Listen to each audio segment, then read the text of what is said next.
यदि आपने अपने इन्वेस्टमेंट पोर्टफोलियो में रियल स्टेट में 1 करोड़ से ज़्यादा इन्वेस्टमेंट किया है तो ये वीडियो आपके लिए है। धन्यवाद। नमस्कार, मेरा नाम विकास अग्रवाल है और मैं एक ऑलपोर्ट कंपनी है जिसका फाउंडर हूँ। ऑलपोर्ट का मतलब होता है alternates and portfolio management services. तो हमारा जो एक्सपर्टीज़ है वो ऑल्टरनेट इन्वेस्टमेंट फंड में। तो आज मैं एक छोटी सी स्टोरी आपके साथ शेयर करना चाहता हूँ। मेरे एक इन्वेस्टर हैं, मैं उनका नाम नहीं लेना चाहूँगा यहाँ पे, जिन्होंने रियल स्टेट में 1 करोड़ रुपए इन्वेस्ट किया था। और मैंने उन्हें कहा था कि और आज से 10 साल पहले की मैं आपको बात बता रहा हूँ, और मैंने उन्हें कहा था कि आप रियल स्टेट में डायरेक्ट इन्वेस्टमेंट करने से अच्छा आप रियल स्टेट में फंड्स के थ्रू इन्वेस्ट करिए। बट उनका एक अपना ओपिनियन था। उन्होंने रियल स्टेट इक्विटी में जाना चाहा। रियल स्टेट इक्विटी का मतलब ये है कि उन्होंने अपार्टमेंट ख़रीदा, उसकी EMI भरी 10 साल, और उसमें उन्होंने लॉन्ग टर्म के व्यू से इन्वेस्ट किया 1 करोड़ रुपए। आज उस 1 करोड़ फ्लैट की कीमत जो उन्होंने पूना में इन्वेस्ट किया था वो 1.5 करोड़ की इन्वेस्टमेंट हुई है। नो डाउट 50% एब्सोल्यूट ग्रोथ हुआ है और बहुत 50% बहुत अच्छा ग्रोथ माना जाता है। बट अगर आप इसे डिकोड करेंगे तो ये 50 लाख रुपए 10 साल में हुआ है। मतलब आप सोचिए कि ऑन एन एवरेज आपका 5 लाख रुपए सालाना है। अब बोले 5 लाख रुपए भी बहुत अच्छा अमाउंट होता है, 5% एप्रिशिएट, आई एग्री। लेकिन इसके सामने आप देखिए कि उन्होंने कितने % का इंटरेस्ट दिया। Because your on an average जो आपका इंटरेस्ट होता है वो 8 से 9% का रेट होता है, 8 to 9%। तो 8 to 9% उन्होंने 50 लाख डाउन पेमेंट किया था और बाकी के 50 लाख में उन्होंने लोन लिया था। वो लोन भरते भरते जितना अप्रिशिएशन हुआ उतना अमाउंट का उन्होंने एक्चुअल में बैंक को इंटरेस्ट दे दिया, which is about almost 46-47 lakh rupees put together everything. So net में उनका बहुत ज़्यादा रिटर्न्स नहीं बना। ऑन दी अदर साइड मैंने बोला था कि रियल स्टेट ही अगर प्ले करना है तो आप फंड्स के थ्रू प्ले करिए। अब रियल स्टेट फंड्स के थ्रू कैसे प्ले होगा विकास? तो 1 करोड़ रुपए का मिनिमम इन्वेस्टमेंट होता है। और ये जो कैटेगरी है रियल स्टेट AIF कैटेगरी 2 में आता है। ये करीब करीब इंडिया में आज 15 साल से कंसिस्टेंटली ऑन एन एवरेज 17-18% का रिटर्न दे रहा है। I am talking about pure debt. अगर आप इसमें मेजरनाइन देखते हैं तो 20% दे रहा है, इसमें इक्विटी देखते हैं तो 25% दे रहा है। तो अगर आप इक्विटी टू इक्विटी कंपेयर करेंगे तो 25% का कुछ फंड्स है जिन्होंने 25% का IRR दिया है। IRR का मतलब जब उन्होंने फंडिंग दी, क्योंकि इसमें 1 करोड़ एक बार में नहीं देना होता है, जैसे 25-25 लाख 4 बार या 20-20 लाख के 5 इंस्टॉलमेंट्स बनती हैं, जिसमें ओवरऑल आपको 1 से 1.5 साल का समय दिया जाता है। सो ये क्वेश्चन है कि कितने रिटर्न्स आए। सो अगर आप पिछले 10 साल के आप रिटर्न्स देखते हैं तो ऑन एन एवरेज इंडस्ट्री की बात कर रहा हूँ मैं, उसमें इंडस्ट्री में काफ़ी प्लेयर्स है। इसमें मोतीलाल ओसवाल रियल स्टेट है, ASK रियल स्टेट है, आरण्या रियल स्टेट है, एडलवाइज रियल स्टेट है।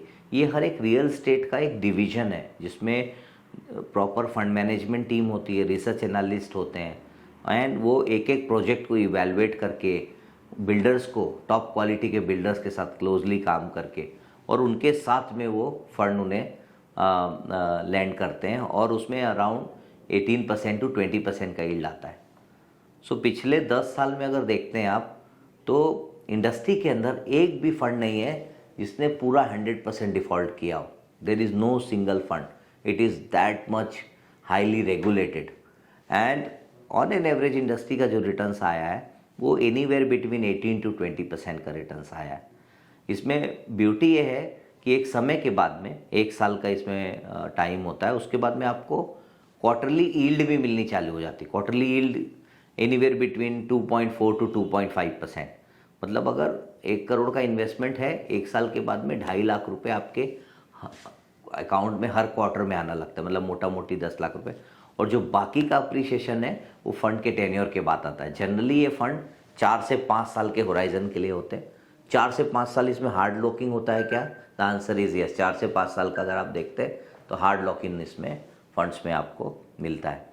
लेकिन 18 से 20% to my mind is a very good number in terms of returns, and you are playing real estate only in the sense that आपको direct apartment ना लेते हुए backdoor entry लेना है, फंड मैनेजर के थ्रू एंट्री करनी है और इस तरह का रिटर्न्स बना सकते हैं आप। अच्छा, इसमें आप देखते हैं कि इंडस्ट्री में 4 से 5 लाख करोड़ का कंस्ट्रक्शन हो रहा है। I am talking about residential minimum. Last year it went up to 5.5 lakh crore, जिसमें टोटल प्राइवेट इक्विटी का contribution is not more than 10 to 12,000 crore. तो इसका मतलब इसमें पहली बात तो एपेटाइट बहुत है, नंबर 1। नंबर 2, 10 से 12,000 करोड़ में अगर आप देखते हैं तो इसमें कुछ प्लेयर्स हैं जो बहुत सेलेक्टिवली बहुत हाई क्वालिटी बिल्डर्स के साथ काम करते हैं।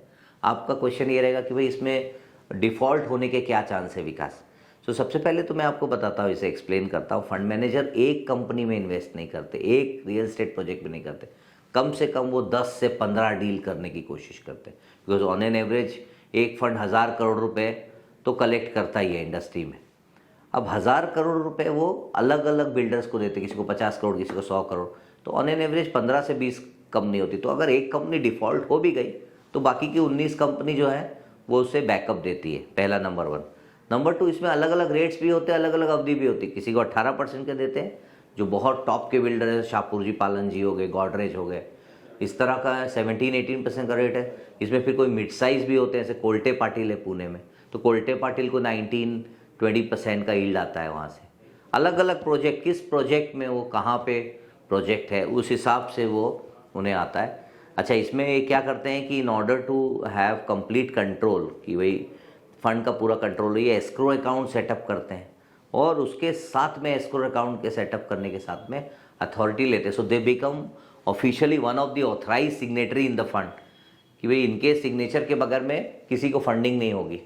तो इससे इतनी सब चीज़ों को ध्यान में रखते हुए ये देखा गया है कि रियल एस्टेट फंड में अगर आप इन्वेस्ट करते हैं, प्राइवेट क्रेडिट जिसे बोलते हैं, तो आपको ऑन एन एवरेज इस तरह के रिटर्न्स अगले दशक भी बनने को मिल सकते हैं। यदि आप इसके बारे में जानना चाहते हैं या आपके कोई क्लोज रिलेटिव या फ्रेंड्स इसके बारे में और जानना चाहते हैं, तो लिंक दिया गया है नीचे, उसमें आप क्लिक करें।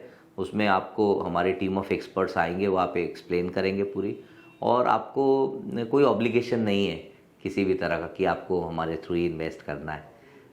सो विद दैट मैं आपकी इजाज़त लेता हूँ। धन्यवाद। Thank you so much for giving me your patient hearing and listening to me. We would be happy to connect. Thank you.